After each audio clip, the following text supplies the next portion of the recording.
Chegou a hora de...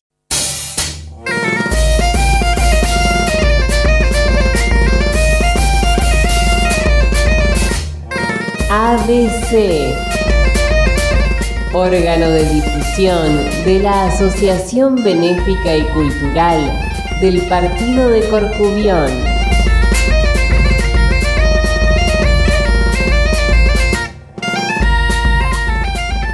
Idea y producción, Daniel Alejandro Pasos. Producción general, ABC del Partido de Corcubión, Buenos Aires, Argentina.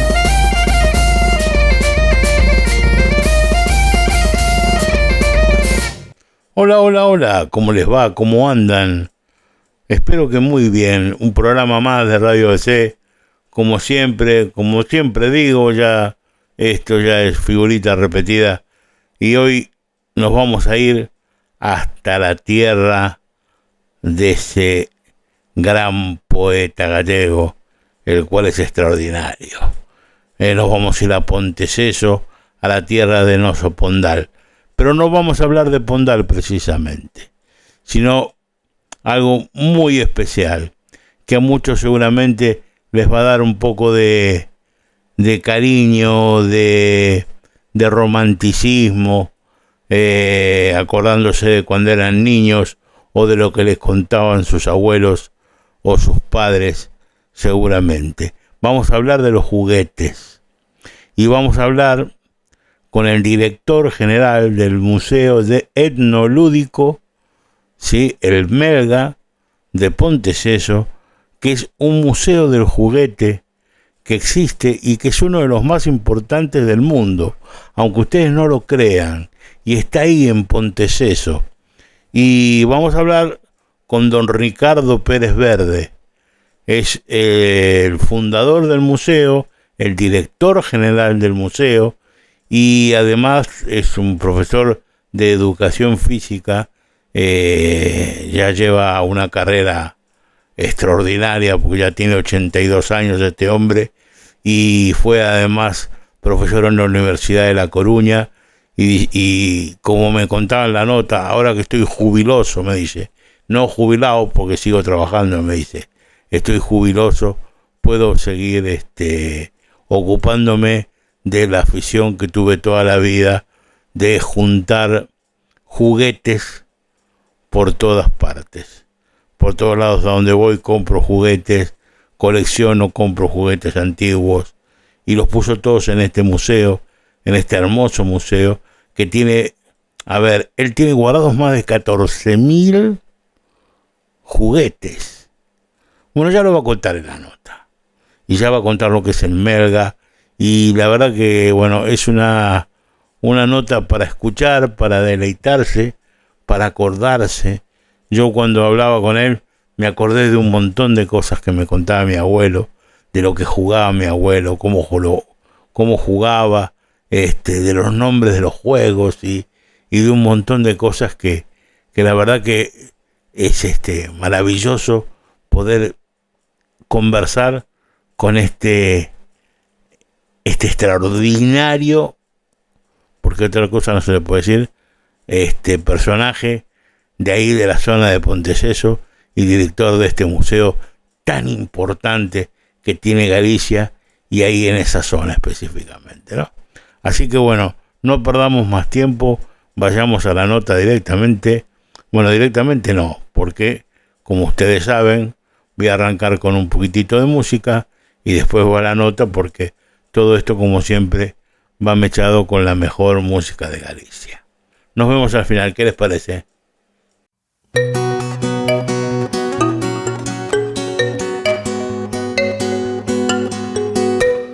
Axúdame, compañeira, a facer a foliada, que se ti non me axudas, eu sola non valgo nada. Concha del alma, vámonos a la alameda donde nos tiren cañones, coge la flor y vámonos. Se canto, llámame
donde nos tiren cañones. Coge la flor y vámonos. Buenos días, buenas tardes, buenas noches tengan todos ustedes. Un programa más de Radio ABC, como siempre aquí, representando un poquitito a Filhos da Costa da Morte, que es nuestra única ilusión. Y hoy la verdad que estoy contentísimo. Y estoy contentísimo porque tengo del otro lado, para que tomemos un café imaginario y para que tengamos una conversación, una persona muy especial, especialmente de la tierra de ese gran trovador que tuvo nuestra Galicia. Pero bueno, los que saben muy bien, hablo de Ponteceso, y la persona con la que estoy es don Ricardo Pérez Verde, que es el director general del Museo Etnolúdico de Galicia, Melga, más conocido, y es profesor además de educación física, una persona extraordinaria, y vamos a hablar sobre con qué jugaban nuestros queridos gallegos cuando eran pequeños. ¿Cómo le va, don Ricardo? ¿Cómo anda? Muy buenos días. ¿Cómo están ustedes también, don Daniel? Gracias a Dios estamos todos muy bien por acá. Pues estupendo, pues eso es lo importante. Así es.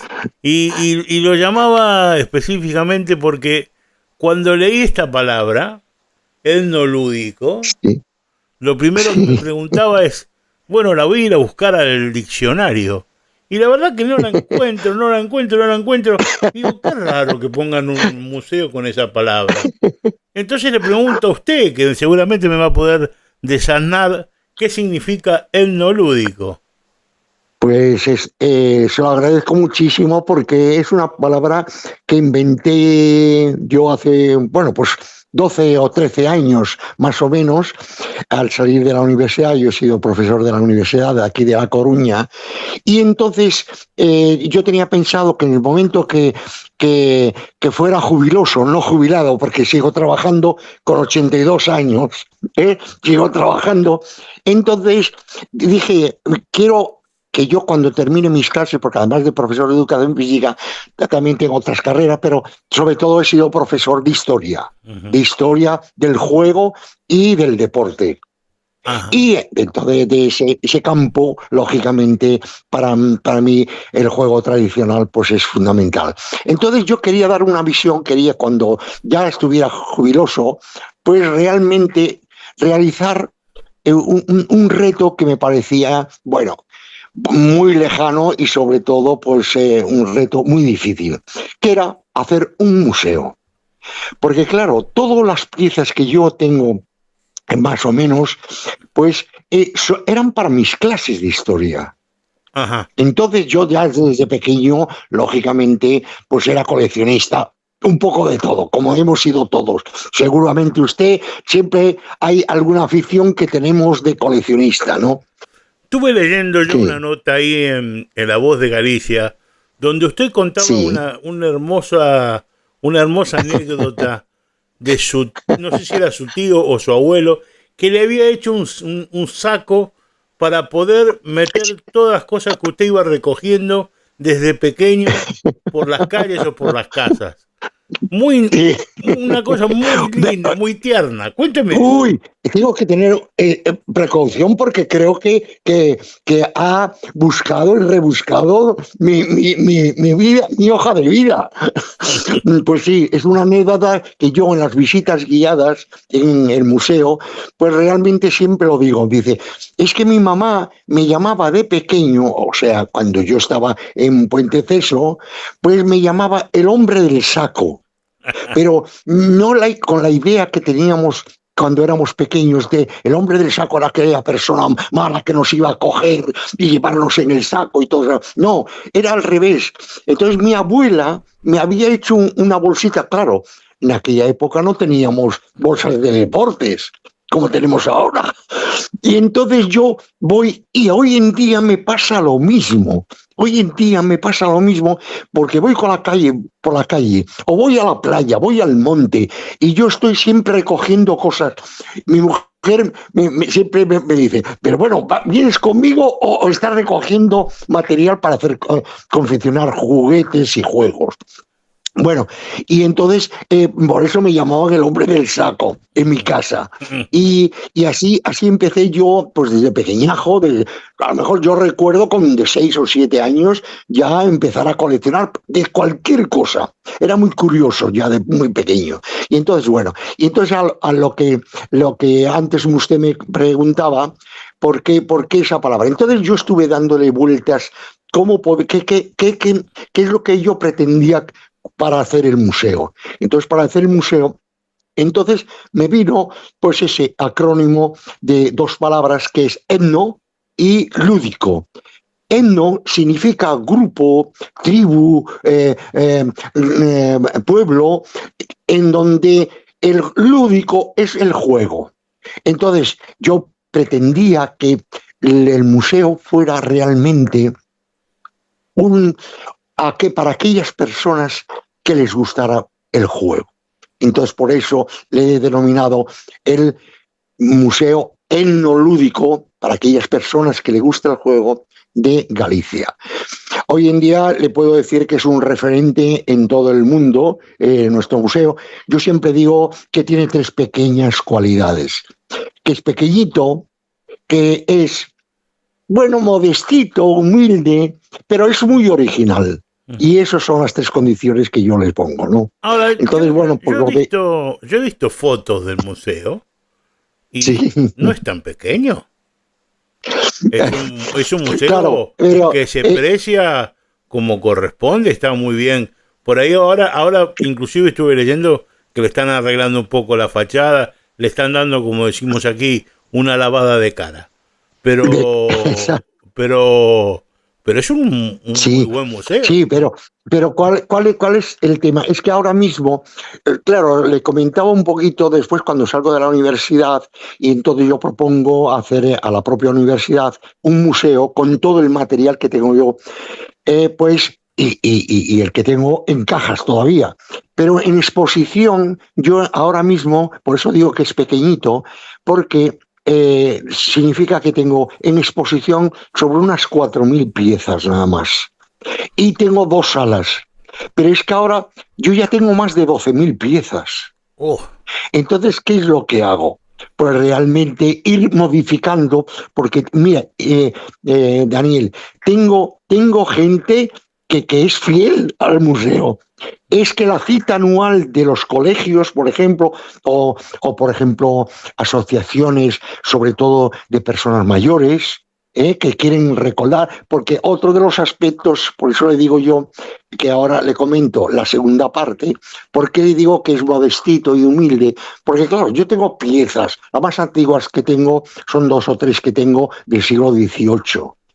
Pero realmente esa no era mi pretensión, yo tener piezas de un valor arqueológico que tampoco las puedo tener yo. Entonces dije, pues, ¿qué es lo que para mí es importante? Pues es precisamente que el museo, siendo modestito, para mí es más importante el sentimiento y las emociones de la gente. Y eso es lo que he conseguido. Que yo ver a una persona allí llorando delante de esos juegos que jugábamos usted y yo, de pequeños, pues realmente ver esas caras de emoción, o los niños que te dicen, yo recuerdo que mi papá me hablaba de esto, eso para mí es muy importante, ¿no? Bueno. Entonces esa es la visión que yo quise dar, y original porque sí, ¿por qué es original?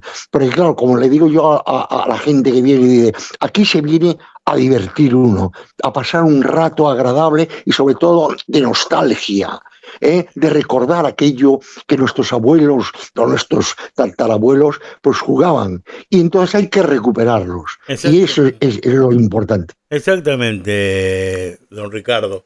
Mire, si hay algo que yo tengo todavía en la mente, que lo tengo muy fresco, sí. Yo soy descendiente de pontevedreses. Aunque usted crea que yo soy gallego, yo soy nieto de gallegos, aunque falo galego, vivo en Galicia, a miña Galicia sempre está na mente, eu son gaiteiro, teño, bueno, digo estas cousas. A ver, la gente que ya me escucha la radio ya me conoce, ya sabe quién soy. pero por ahí usted no tiene no me conoce, entonces por eso se lo contaba. Y yo me crié en una institución en Olivos, al lado, muy cerca de donde estamos ahora, en el ABC del partido de Corcubión, que se llamaba Centro Pontevedrés de Buenos Aires, que estaba ahí en Olivos. Ajá. Y había un campo muy grande donde tenían un juego que jugaban todos los paisanos y que era imposible no jugar. Y hasta yo me crié jugando con ese juego, que era la famosa llave, en el sentido de pegarle a las tres para darle vuelta al molinete y tirar las tres monedas, ¿no es cierto? Sí. Y cuando yo leí esto de etnolúdico, lo primero que se me vino a la mente fue eso.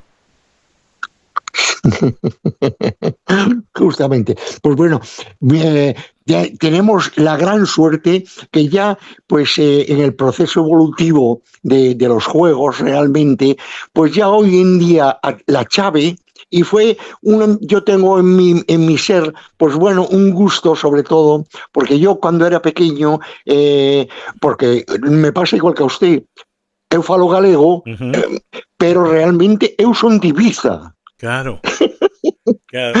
Pero me casé con una galleguiña y entonces, pues aquí estamos. Y entonces, pues cuando yo venía de vacaciones, porque mi padre era militar, y entonces cada año estábamos en un lugar diferente, pero por todos los veranos veníamos a realizar nuestras vacaciones a zona de Ponteceso.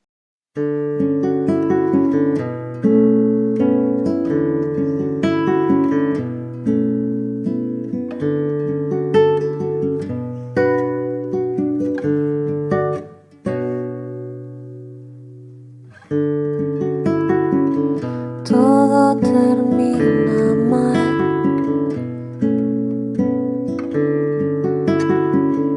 Tens que ajeitarte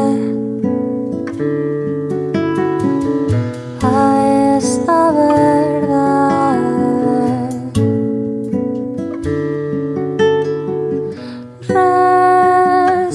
Resignarte, non podes apagala ni vencela, de asimilarlas, de aprender a arte.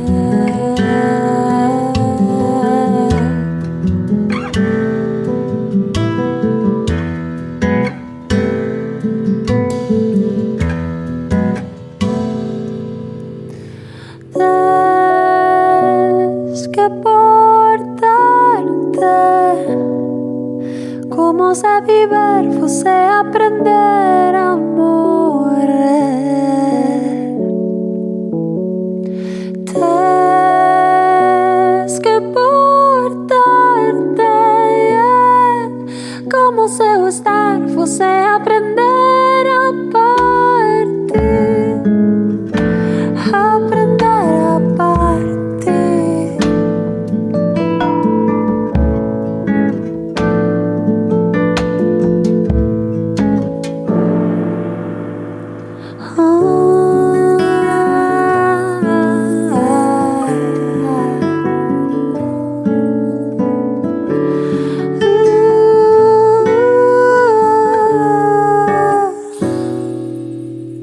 Viver non podes nunha estrela aparte. Como un regretes que suxeitarte. Está nunha galaxia túa estrela, está nunha badía túa cela.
sea, pero que fue realmente una casualidad lo del tema, que después, si quiere, pues le comento cómo llegué a hacer el Museo en Puenteceso.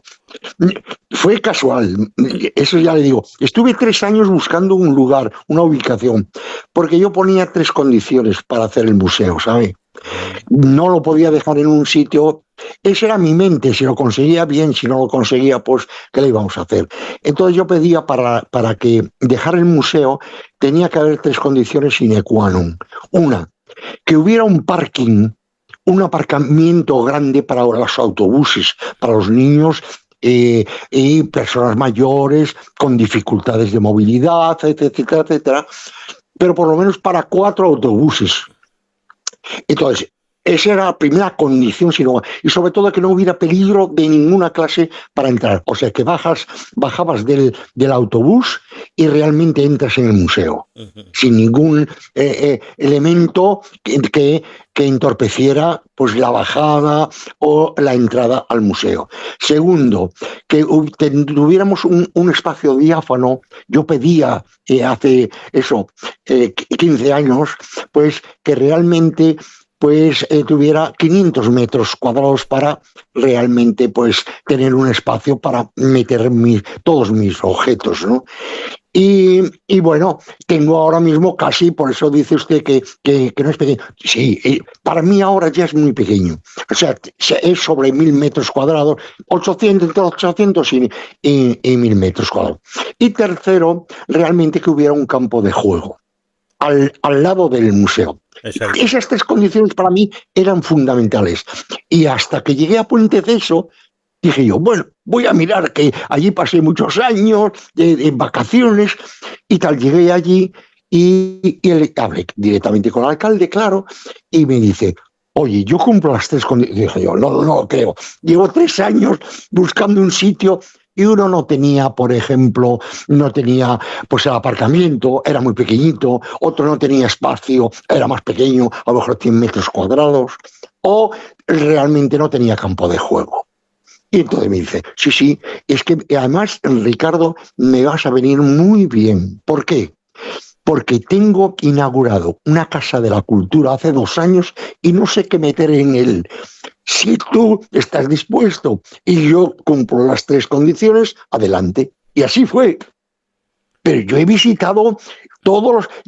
Eso sí, quería, como era profesor de la Universidad de La Coruña, pues yo quería que estuviera en la provincia de La Coruña.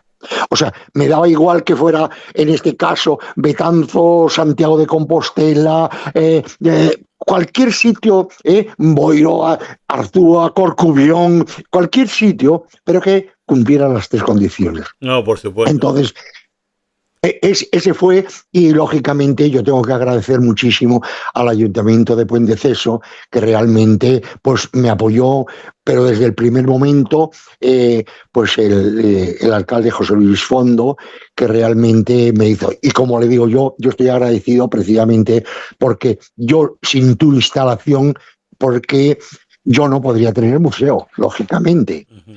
Entonces, para mí hay firmado un convenio por 15 años, y entonces con renovación permanente, si estamos de acuerdo, continúa hasta 50 años. Pero realmente ese fue el planteamiento, ¿no? El planteamiento que dije yo, pues oye, yo te lo agradezco, porque sin este convenio que me dejan la instalación y yo realmente pues expongo todo mi patrimonio, o sea, mis fondos museísticos, pues lógicamente pues lo tendría en mi casa. Por eso le digo que todo el material, en un principio lo tenía en la universidad, porque realmente eran para mis clases. Si se hablaba de Grecia, porque ese otra de las... por eso es único en el mundo, en este museo, el Melga, porque realmente, por la visión primero y la funcionalidad. Y le digo un ejemplo, ¿no? Vino a una visita guiada, yo no lo conocía, el director de un castro. El castro, para nuestra gente, supongo que sabe, para el mundo gallego, sí sabe lo que es un castro, ¿no? Sí, por supuesto. Entonces, el director del castro de Viladonga de Lugo, Entonces, al finalizar la visita guiada, me dice, mira, tú no me conoces, pero yo me presento, yo soy el director del Castro de Viladonga, que bueno, llevo 30 años como director y soy arqueólogo. Y dije, mira, Ricardo, te voy a decir una cosa. Mira, yo llevo 30 años y realmente en el museo, y yo he visto hoy que una persona que realmente sabe lo que quiere para su museo, es su funcionamiento y sus objetivos, los tienes clarísimos. Y dije yo, hombre, pues te lo agradezco viniendo de ti. Y dice, porque yo en 30 años no lo he conseguido. Porque tenemos, claro, y es verdad, y lo estamos viendo hoy en día, don Daniel, lo estamos viendo. Un museo de arte, estoy haciendo un ejemplo, de arte contemporáneo. Hoy hay una presentación de un libro, aunque haya relación, pero realmente hacen otras funciones que no le corresponden al propio museo. ¿Por qué? Porque no tiene la originalidad y la funcionalidad que especifica.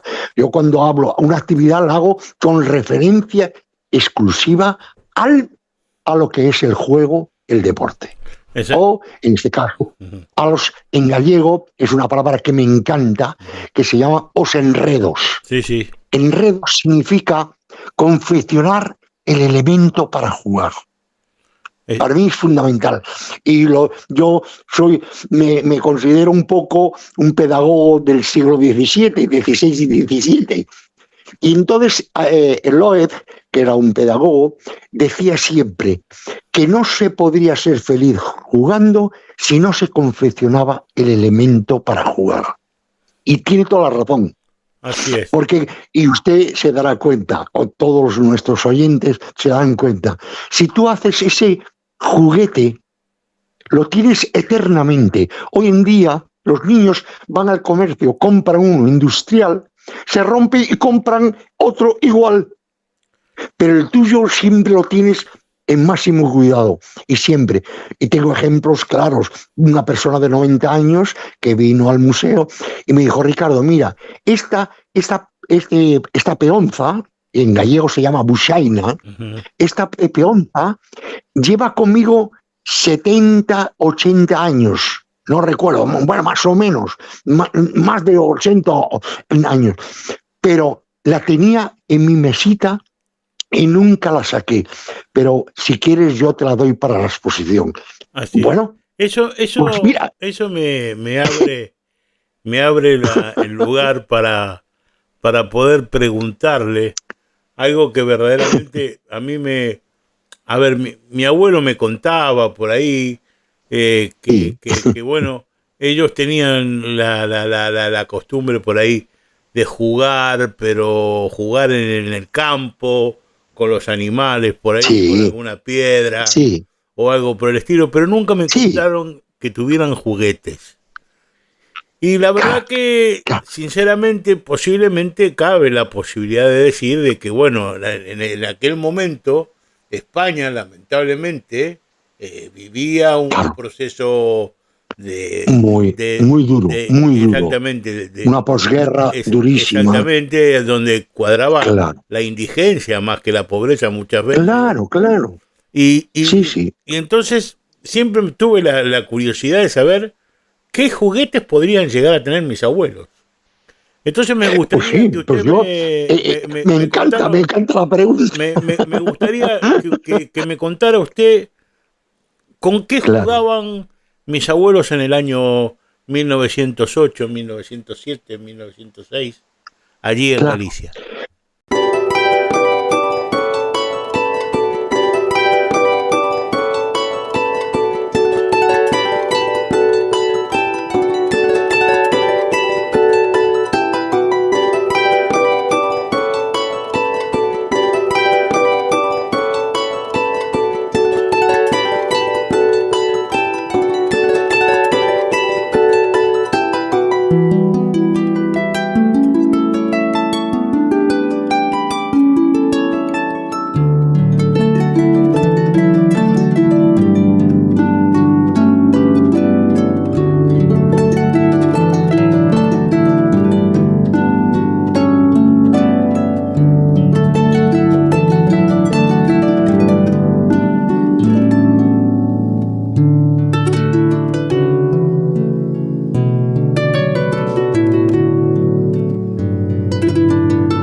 pues extraordinario, porque realmente el juego realmente es universal. Entonces, lo primero que haces cuando tú empiezas a jugar realmente es con elementos e instrumentos de tu hábitat, donde vives. Porque hay juegos específicos de gente de la costa o gente de la tierra, de adentro, ¿no? O porque en unas fechas determinadas hacemos unos juegos determinados, o sea, lo que decimos nosotros, juegos estacionales, que se ha perdido hoy en día. Por eso es lo que yo intento recuperar. Entonces, por eso decía yo que es original y único en el mundo, porque mi museo tiene dos salas, pero dos salas muy definidas. No me voy a escaquear de decirle lo que jugaban, pero es para que nos veamos el contexto. Y entonces, una sala es de juego y deporte tradicional de Galicia, de España y del mundo. Tengo juegos tradicionales argentinos, claro, por supuesto. Claro. Y la segunda sala es la evolución histórica del juego y el deporte a través de los tiempos. Por eso que es único en el mundo, porque por lo general en otros museos solo hay, por ejemplo, temas monográficos. ¿Qué significa? Pues realmente, ¿qué dicen? Juguetes del siglo XIX, y no está. Pero en nuestro museo ves la evolución totalmente de los juegos a través del tiempo. Y cómo han ido evolucionando precisamente lo que decía usted, los materiales. Y como bien dice, pues los materiales eran realmente piedras, los palos, las lianas, etcétera, etcétera. Uh-huh. Por eso, cuando yo les pregunto, y claro, allí lo vemos, el hombre primitivo jugaba con esas piedras, porque uno de los juegos más antiguos que jugaban sus abuelos y mis abuelos, uno de los juegos, bueno, ya os diré cuál es el más antiguo, antiguo de los juegos. Bueno, pues nuestros abuelos jugaban o xogo das pedriñas. Uh-huh. Seguro que usted a lo mejor no ha jugado, pero ¿a qué si le digo si jugó a las tabas? Las tabas. Sí, que vendría a ser acá en la Argentina, creo que se llaman la payana, ¿no? Le llaman aquí en la Argentina. Exacto, mira cómo sabe. Bueno, pues ahí está. Pues con unas piedras se entretenían directamente a jugar.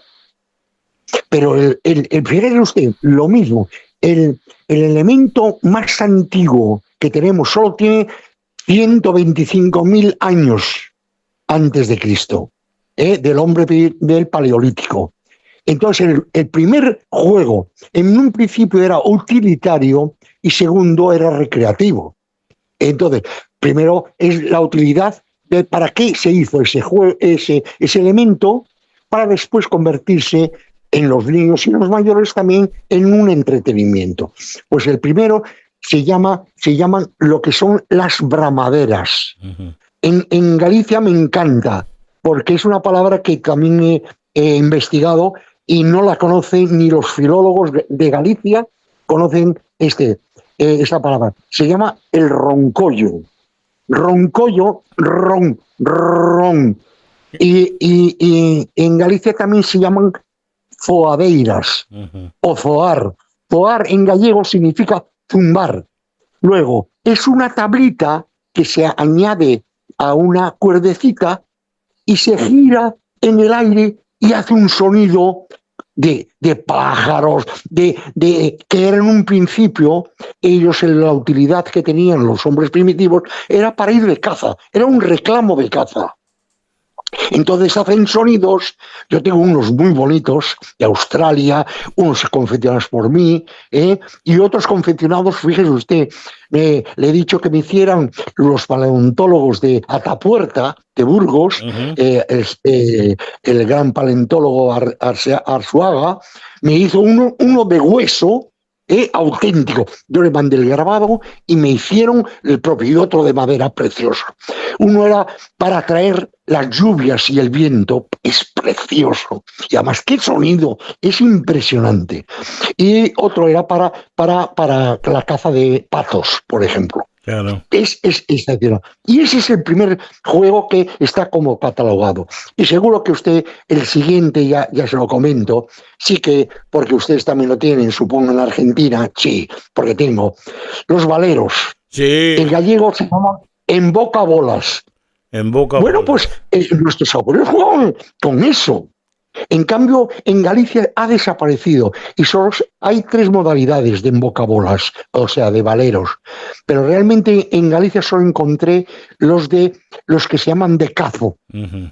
Es que tenga una boca bastante amplia, boca ancha, para que podamos invocar mucho más.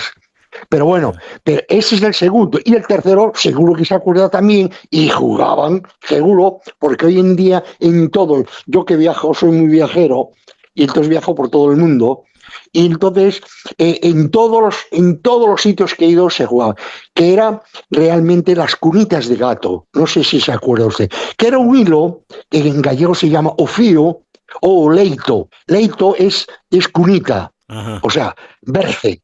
Un berce. Entonces es hacer figuras con las manos, sí, o con los pies o con la boca, que se hacen hilo, figuras. Se hacía, era como un círculo, era un hilo atado, entonces uno sí, con la mano tenía que hacer el dibujo y después el otro tenía que coger el dibujo en otro lugar para ir pasándolo. Pues, sí, señor.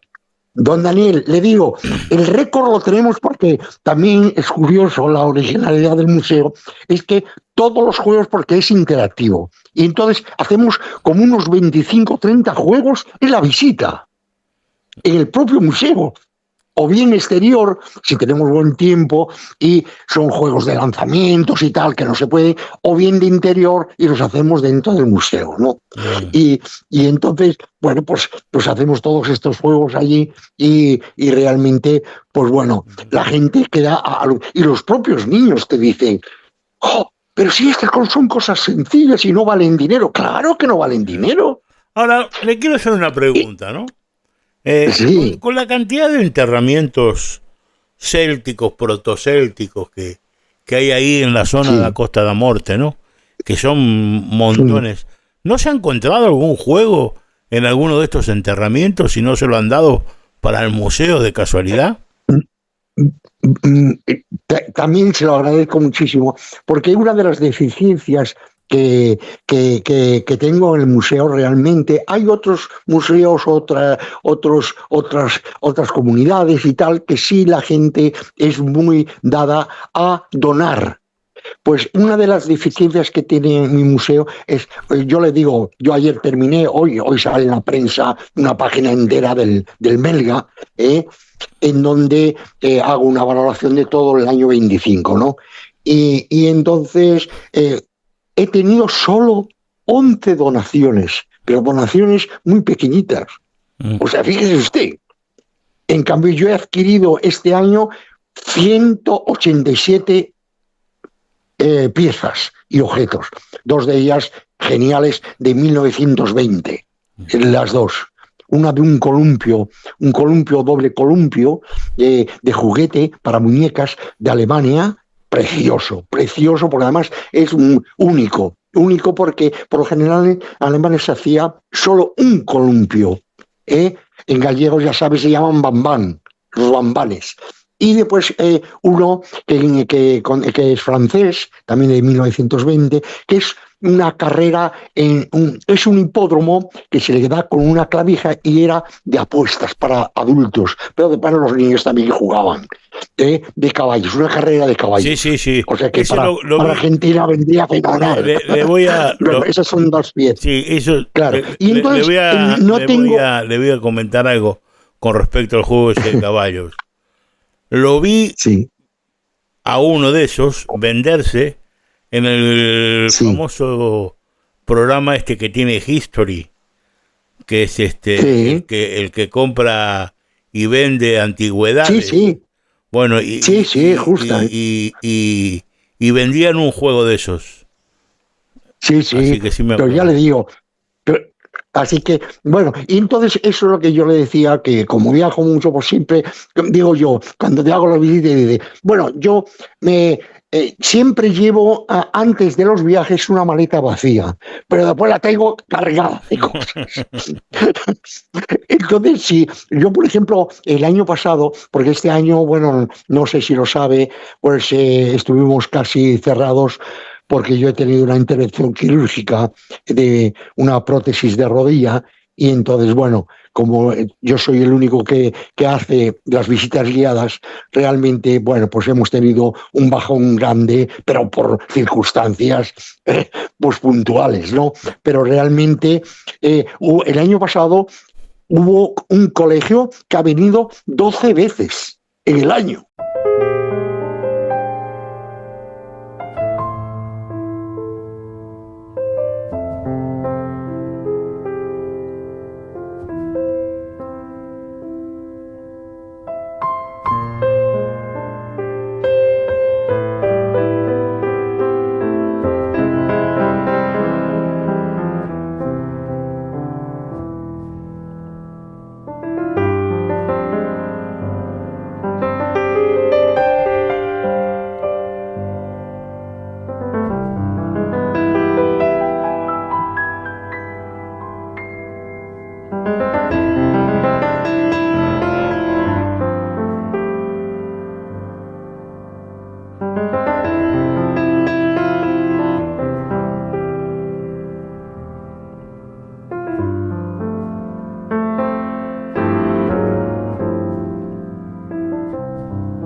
Como un niño perdido,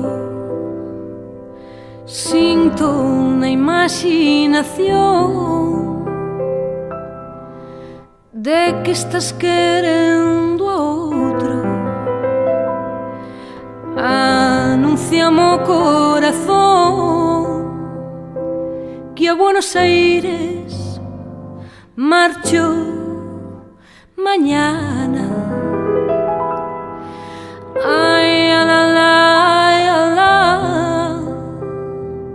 que a Buenos Aires marcho mañana. Si é que estás querendo a outro e o queres máis que a mí, cásate sendo teu gosto. Cásate, deixa-me a mí, que a Buenos Aires marcho mañana. Ay, que a Buenos Aires marcho mañana.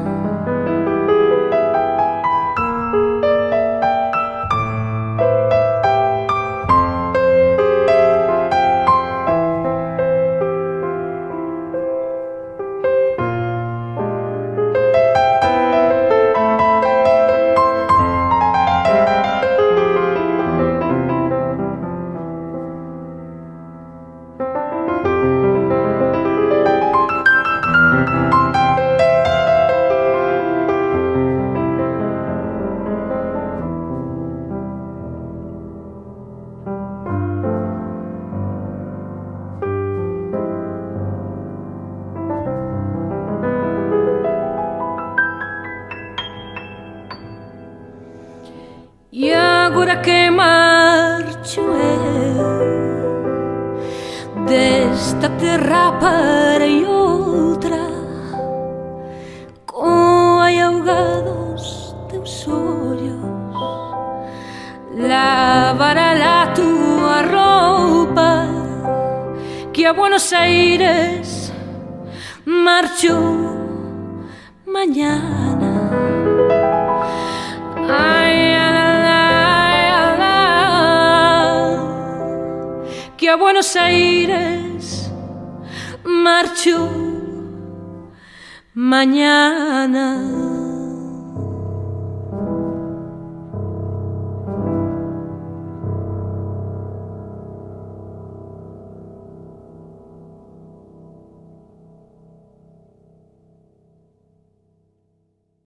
Veces, y así, y lo que decía yo, la cita anual es todos los años. Yo tengo colegios que vienen desde hace 10 años, todos los años, lógicamente cada año con un grupo diferente, pero que sí, y sobre todo yo lo que me siento más satisfecho de verdad es pues recibir, por ejemplo, a personas con discapacidad, con disfunciones tanto psíquicas como físicas, o bien las personas mayores. Yo con las personas mayores, bueno, me encanta.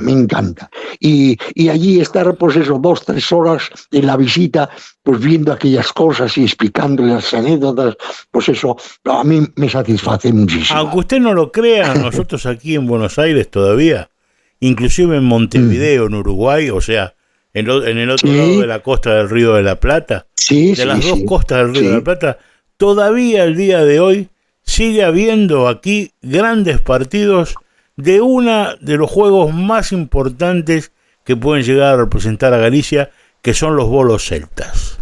Todavía existen los bolos celtas aquí y se juegan, y de hecho van a participar inclusive el mundial que se hace en Galicia cada 4 años o lo que sea.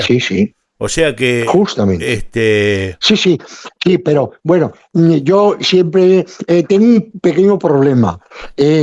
A mí no me gustan muchas cosas que realmente no tengan el ancestro total. Vamos a ver, aunque se le llama bolos celtas, yo tengo ese pequeño problema con el presidente de la Federación de Bolos, que no se llaman bolos en gallego, se llaman birlos. Los birlos. Entonces, no existe el bolo celta. Lo que pasa que en el momento político que hubo en Galicia, cuando pues vino la democracia, pues realmente quisieron, un partido político en general, pues quiso darle un nombre, pero realmente no hay bolo celta. Los bolos se llamaban como el pueblo donde se jugaban. Bolos de Nigrán, bolos de Boiro, bolos de Camus, etcétera, etcétera. Nunca. Entonces, para englobar un poco todos, porque realmente se le llamó bolo celta, pero realmente no existen los celtas, no jugaban a los bolos. Bueno, de hecho, las dos instituciones que más juegan bolos aquí son las dos. Una es el Centro Galicia y el otro es el Círculo Social. El Círculo Social Balmiñano de Buenos Aires. Lo sé. Y conozco al presidente y todas esas cosas, que van a Montevideo, que van... precisamente tengo mucha afinidad con ellos, pero realmente, y doy conferencias de la historia de los bolos y todas esas cosas, ¿no? Pero realmente no son bolos celtas, pero lógicamente sí, ahora ya está tan común, y lógicamente, pues el tema es que ya hay federación, hay una competición, etcétera, etcétera. Entonces, por eso le comento que sí, que realmente el bolo celta sí se han encontrado, pero lógicamente las donaciones, por ese aspecto, sí, yo tengo bolos, o sea, yo he localizado 48 diferentes bolos que hay en Galicia. 48. Sí, porque son diferentes. He visto, por ejemplo, en el Círculo Social juegan con unos bolos que se ponen de una manera distinta a como se ponen en el Centro Galicia. Por eso es lo bonito. Son distintos. Pero, don Daniel, pero eso es la riqueza de nuestro patrimonio lúdico e inmaterial. Precisamente, es que si los englobamos todos con el bolo celta, realmente perdemos todas las variantes que hay. ¿Se da cuenta? Y solo en Galicia solo tenemos el bolo que le llaman celta. Solo se debería de llamar bolo de pasabolo. Es exclusivamente nuestro, el gallego. El birro gallego es de pasabolo. Hay 3 modalidades: pasabolo, derribo y de agarradera. Entonces, el pasabolo es el nuestro. Hay en otros países, por supuesto, pero no es como el nuestro, que hay que poner hasta 21 bolos y tú lo golpeas fuertemente para que pase 1, 2, 3 o 4 rayas a 21 metros. Entonces tiene cada uno una puntuación. Por lo general, en España y en el mundo existe más el de derribo. En cambio, yo he localizado nada más 2 juegos de bolos de derribo en toda Galicia. 2 nada más. Uno que está en Ferreira de Pantón, en Lugo, y otro que está en Orense. En la ribera del Sil. Ahora yo no sé qué son los únicos 2. No sé qué juegan en la federación, porque inclusive hasta los asturianos. La federación, no. Esos bolos, esos bolos son rurales. O sea, son del propio pueblo, que ancestralmente se jugaba y se siguen jugando. O sea, y realmente, bueno, pues el tema está ahí, ¿no? Está ahí que perdemos una riqueza importante. Y entonces, bueno, pues a mí, bueno, hay que asumir la evolución, pero realmente me gusta que tengan identidad, sobre todo, ¿no? Entonces, bueno. Y después a Chávez, que acá, bueno, ya se perdió prácticamente. Exactamente. Entonces, el Chávez es el único deporte, porque ya es deporte. Por fin, después de muchos años, yo he intentado, porque era un juego. Y realmente decía yo, pero si tiene todas las condiciones de deporte, ¿por qué esto no se reglamenta? Y al final, el año pasado, fíjese usted, el año pasado, llevo más de 40 años detrás para que hicieran la federación, etcétera, etcétera.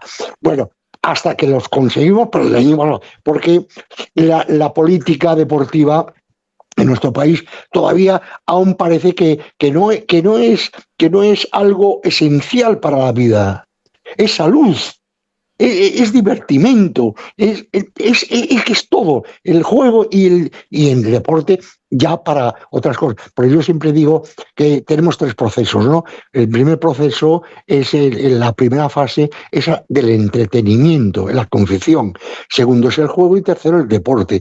El juego es una actividad que realmente tiene unas normas, por eso se llama así, normas y hábitos o costumbres regladas, pero se pueden modificar cuando te dé la gana. Nos ha pasado, llegamos a una portería que era una chaqueta, una piedra, 2 piedras, eso es una portería, claro. Pero no es la del deporte. La del deporte tiene unas medidas justas y exactas. Exactamente. Y todo el mundo tiene que jugar con esas reglas, por eso se llama reglamento. Bueno, entonces por eso digo, y entonces la chave es el único deporte autóctono que tenemos en Galicia, el único. Hoy en día ya hay una pequeña aculturación que en Asturias ya se está jugando y en Castilla y León también, pero es nuestra. Y yo estoy haciendo un trabajo de investigación de dónde procede y todas esas cosas. No es más superior al siglo XIX, la chave. Y seguramente, como todo, el proceso del juego, el mundo lúdico, por eso le digo que nuestros abuelos, según en dónde estaban ubicados o el trabajo que hacían, se hacía directamente el juego determinado. Por ejemplo, yo siempre digo, si yo hago, confecciono el elemento para jugar. Por ejemplo, ya que es deporte también, el año pasado. Seguro que usted ha jugado a la billarda, a la villa, bueno, a las tornelas. Bueno, no, yo no sé si... La villa, nuestros abuelos jugaban a la billarda. Bueno, por eso... Fijo, a ver. fijo, que es un palo grande de unos 60 centímetros y uno pequeñito de 15, que es la billarda. Bueno, eso casualmente le iba a preguntar sobre lo que jugaba mi abuelo, que era con un jarabullo grande y otro jarabullo pequeño. Exacto. Que te pegaban así en una punta para que saltara el jarabullo le daban... Exacto. No. Mira cómo se acuerda. Sí, señor. Bueno, pues hoy en día ya es deporte aquí. Pero lógicamente ese no es nuestro solo, porque yo he ido a todos los países, y en todos los países hay. ¿Por qué? Precisamente porque es innato en el hombre. El juego es innato en el hombre. Entonces, por eso le digo, seguro que jugaba a la billarda, seguro. Las canicas, que, bueno, las canicas jugaban sus abuelos, pero no jugaban con canicas. Porque además no se llaman, no encontrará en el diccionario gallego el nombre de canica. Se llaman como Argentina, qué curiosidad. Bolitas, ¿sabe por qué? Boliñas o bolitas. ¿Sabe por qué es eso, no? O bolons. ¿Sabe por qué es eso? ¿Sí? Por ahí lo debe saber porque usted seguramente que lo sabe. La única fábrica de bolitas que queda en el mundo está aquí en la República Argentina y todavía sigue fabricándolas. Es la única que queda en el mundo, aunque usted no lo crea. Sí. Bien, pero es que nuestros abuelos no jugaban.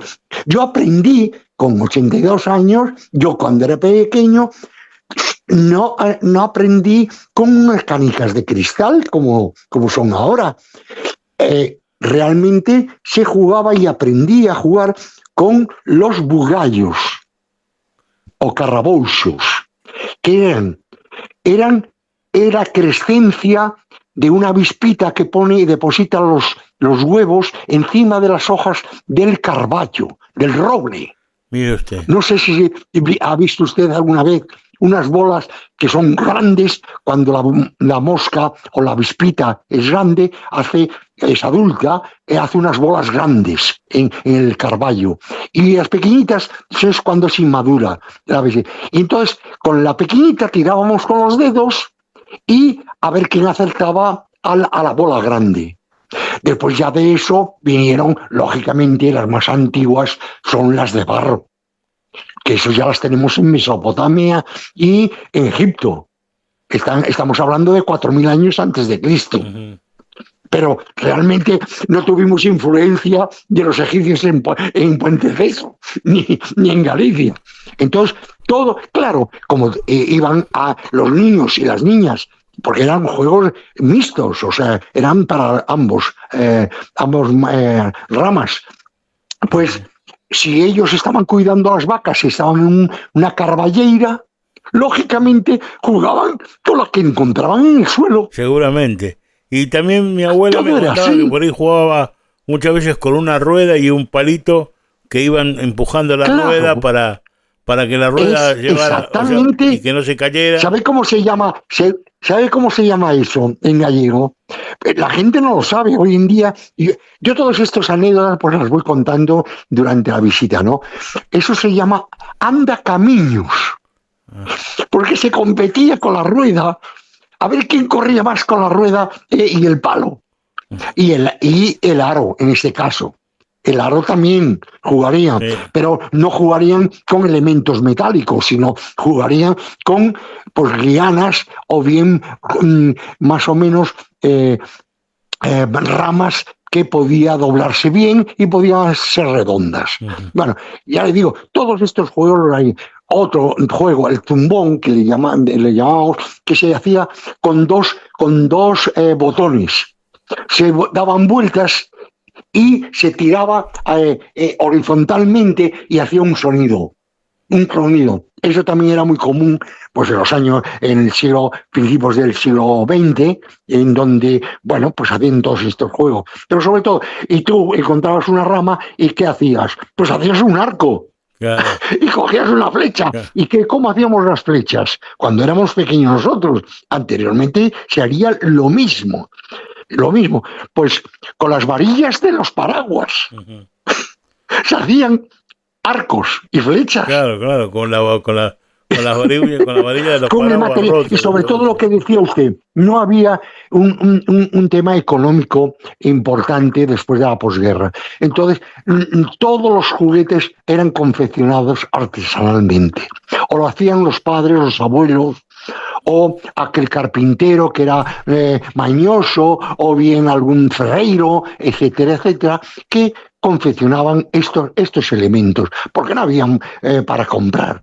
Entonces, lógicamente, pues se hacía de esa forma, ¿no? Exactamente, Entonces, exactamente. Yo siempre le digo a la claro, gente, o a la mayoría de los españoles que hablo, que son jóvenes, le digo, ustedes viven una vida que mis abuelos ni siquiera hubieran imaginado poderla vivir. imagino, eso seguro, Pero seguro, ni siquiera eso. seguro. O sea, es más, hasta el punto que uno, por ejemplo, cuando habla de la evolución de la gaita, y que hablan de Sí, tal de la evolución de la gaita, a ver, en un momento determinado la gaita empezó a usar foles de goma, ¿sí? sí, justo. Y se hacían, ¿por qué se hacían de goma?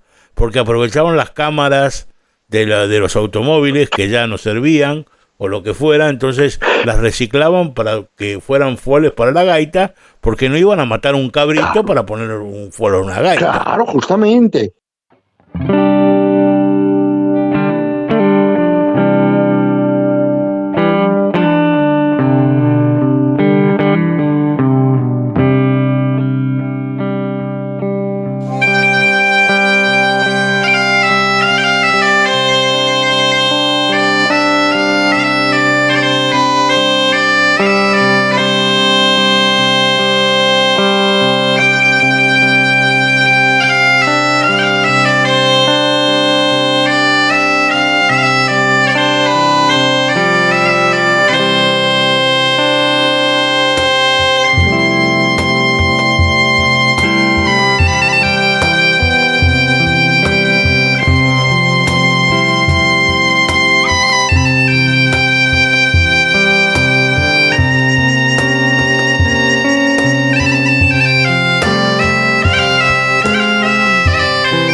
Claro.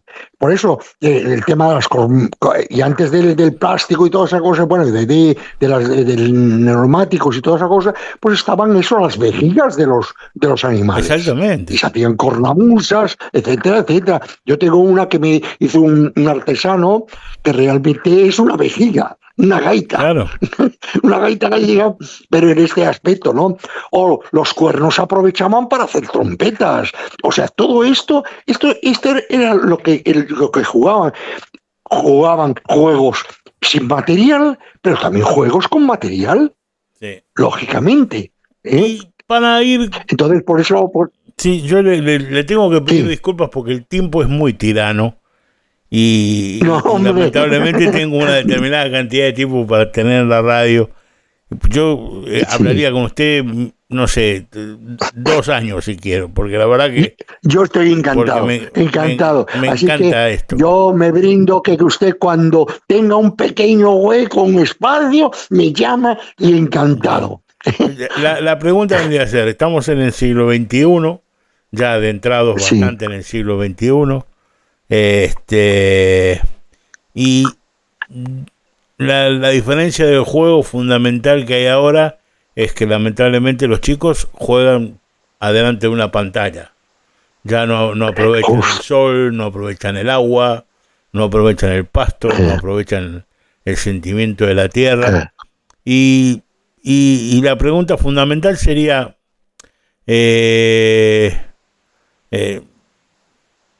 ¿habría una posibilidad de que algún día se pudiera volver? No digo a lo que jugaban nuestros abuelos, pero digo de alguna manera que los chicos empiecen de vuelta a salir a la calle, a conocerse entre ellos, como lo hacíamos nosotros de pequeños, que nosotros nos hacíamos amigos de los vecinos y demás, porque salíamos todos los días, o en el verano.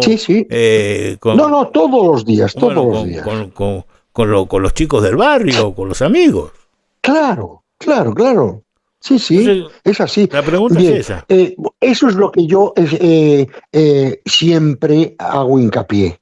Fíjese usted, ¿cómo empiezo yo la visita guiada para que se dé cuenta? Que lo primero que hago es lo siguiente.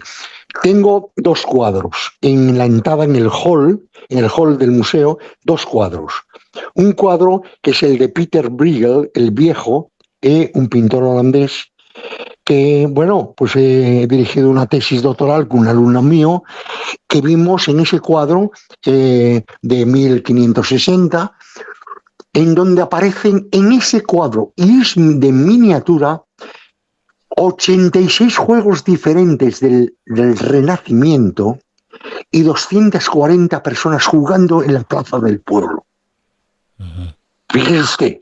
Entonces le digo, ¿ves? Este es el pasado. Y después debajo tengo uno que he hecho yo y lo tengo tapado en negro. Entonces, claro, la gente dice, ¿y abajo qué hay? Tranquilos, primero vamos a ver cuántos juegos adivináis en este cuadro y que son vigentes hoy en día. Y otros que han desaparecido. Entonces le hago una pequeña historia de aquellos que han desaparecido, etc. Y debajo, el que he hecho un cuadro, el mismo cuadro que Peter Bruegel, pues yo también hice Bellas Artes. Y entonces, ¿qué es lo que he hecho? El mismo cuadro, pero en vez de estar 240 personas jugando, intergeneracionalmente, claro, abuelos, hermanos, personas mayores, etcétera, niños, etcétera, y 86 juegos, y entonces en el cuadro que pinté yo es el mismo entorno, pero un niño en el centro de la plaza con una maquinita, con un ordenador. Claro. Esto es lo que no quiero, por eso lo tengo tapado. Cuando salgáis de aquí, quiero que juguéis todos los juegos que se jugaban con anterioridad. Yo creo que vamos por buen camino. Vamos muy lento, pero realmente sí se está tomando conciencia de intentar recuperar nuestro patrimonio, que es tan rico, y digo que Galicia está en la cúspide del mundo del juego. Yo escribí un libro hace muchos años sobre juegos populares en Galicia, que es un referente, y tengo allí catalogado más de 400 juegos en Galicia. Ujú. Pero ¿cuántos conocemos hoy en día que se juegan en los colegios? 10, 12, 14 si se juegan. Claro. ¿Y deportes cuántos tenemos? Solamente, fíjese usted, de tantos juegos, solo tenemos 4 deportes Claro. tradicionales, hablo, Sí, sí, sí. que es la llave, los birlos, la billarda y las actividades náuticas, que son las más antiguas, Claro. porque se hacían competiciones de marineros en toda la costa, los 1.500 kilómetros que tenemos de costa, pues realmente se hacían competiciones, y esas son los únicos 4, pero podrían tener muchísimos más si hubiéramos querido, ¿no? Pero ahí estamos. Pero bueno, yo creo que vamos a por buen camino. Así es. Yo me comprometo fielmente a sacarlo algún día más adelante en una segunda edición, porque me quedaron adentro metidos todos los juegos de baraja, por ejemplo, que se jugaban en Galicia. Sí, bueno. Que eso ya era infernal. Yo mismo aprendí a jugar a la bilisca, al truco, bueno, a lo que sea, todo Claro, de mis abuelos, que me enseñaron todos. Sí. Y demás, pero bueno, pues ese es un tema muy interesante, porque después del adelanto, pues después de la pandemia que hemos tenido, que hemos sufrido, pues yo ahora mismo estoy dando conferencias por todo, bueno, por todo el mundo, pero realmente porque vimos que era necesario que los niños y los mayores tuvieran actividades de juegos de tablero. Entonces ahora estoy promocionando todos los juegos antiguos, desde el Real de Ur, que tiene 2.600 años antes de Cristo en Mesopotamia, hasta los actuales. Y entonces hemos hecho hincapié en que la gente no juegue ya esos juegos, sino también que juegue a otros. Lo típico, seguro que nuestros abuelos jugaban al parchís, seguro que jugaban a las damas, etcétera, etcétera. Bueno, pues eso también lo estamos recuperando ahora. Muy bien, así me gusta. Y yo creo que es importante el mundo del juego del tablero. Los juegos de tablero. Bueno, don Ricardo, yo quiero agradecerle sinceramente el nombre. Nada, para mí es un placer. Y además, se me ve que no me gusta, ¿verdad? No me gusta el tema. No, la verdad que, bueno, es más, me cuesta despedirlo, porque la verdad que me abruma de tanta sapiencia que tiene usted con respecto a esto, ¿no? Mire, y yo, si me permite, solo quiero dejar una cosa, una frase que yo siempre la digo también en mis visitas guiadas. Dice lo siguiente, dice: Dum visi luci, es grecolatina, en donde yo lo hago todos los días, dice, como viví, jugué. Así es. O sea que yo invito a todo el mundo que siga jugando toda la vida. Exactamente. Además, el hombre es un fiel jugador toda su vida. Hasta cuando se está muriendo está jugando, prácticamente, porque juega con la mente. Desde que nace hasta que morimos. Exactamente, porque nos estamos muriendo y estamos jugando para olvidarnos que estamos muriendo. Y es así en la mente. Pero bueno, nada, son filosofías. Es como diría un músico argentino: filosofía barata y zapatos de goma. Eso lo digo por mí, no por usted, por mí lo digo. Pero en definitiva, don Ricardo, yo le quiero agradecer la posibilidad de que haya estado aquí en la radio. Soy yo, don Daniel, y promocionar a su disposición, y promocionar un poco ese museo etnolúdico tan importante ahí en Ponteceso, en Nosa Costa da Morte, ahí en la tierra de Pondal, en la tierra del bardo más importante que ha tenido nuestra Galicia, nuestra querida Galicia. Así que muchas gracias y hasta la próxima vez. Hasta la próxima y espero que sea pronto. Dios quiera que sea así.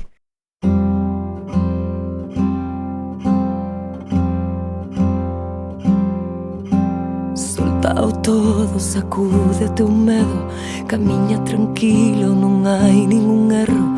Se queres volver comezar será fácil comigo. Devolve o brillo vital aos teus ollos, eterno sorriso colmado de gozo. Se vas desexar renacer, ven facelo comigo.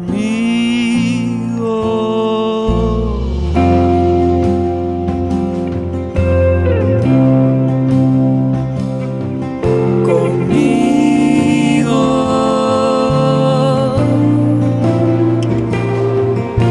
Elevo no ceno a pegada do tempo, se busco no peito abórdame o alento, que sinto 10.000 volvoretas danzando contigo.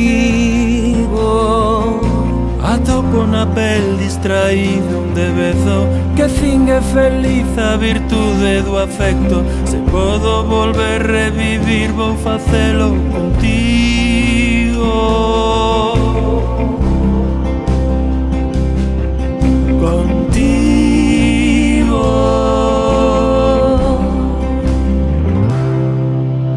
Mira tanta xente indiferente vendo os tragos, Esqueceron de repente como andar.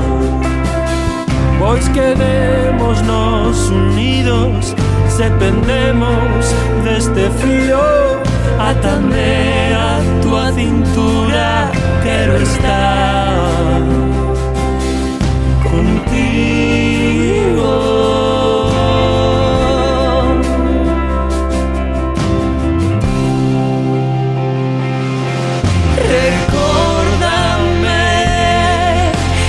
sigo aquí, queréndote a 2 metros de ti. Lembraré que estás aquí, bailando coa tristura para mí. Poder berrar que son feliz, bebéndome de un grolo a certeza de seguir contigo.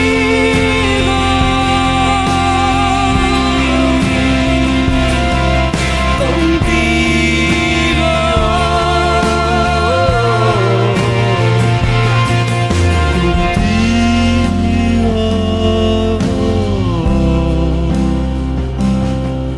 Contigo.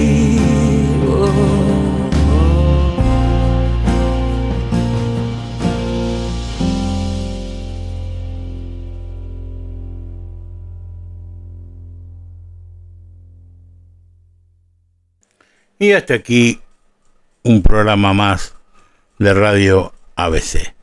Como siempre queremos agradecerles a todos ustedes que están del otro lado y que nos escuchan permanentemente, que nos tienen paciencia, que siguen con interés todos estos programas que tratamos de hacerle con muchísimo amor y con muchísimo cariño, sinceramente.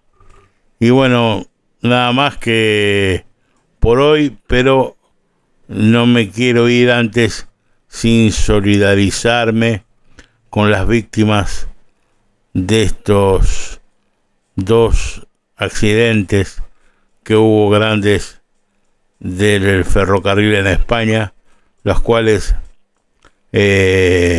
lamentablemente han fallecido muchos de nuestros paisanos españoles, ¿no? Por supuesto, y que verdaderamente toda la península ibérica está conmocionada con esto, y nosotros no somos ajenos a eso, y también estamos conmocionados, por supuesto, desde acá, y nos preocupamos. No es por hacerlo particular, pero en uno de esos trenes, normalmente yo tenía un sobrino que viajaba todos los días.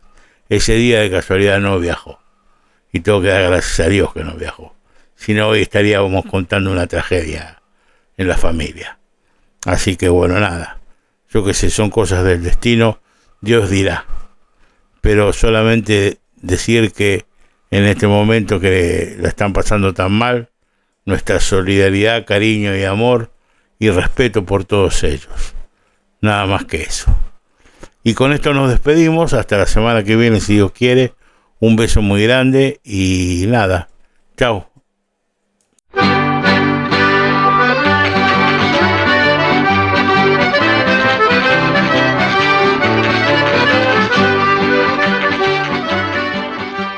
ABC, órgano de difusión de la Asociación Benéfica y Cultural del Partido de Corcubión.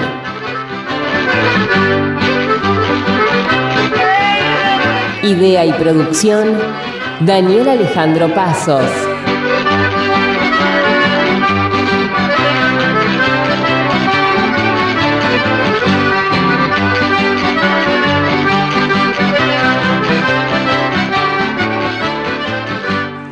Producción general, ABC del Partido de Corcubión. Buenos Aires, Argentina.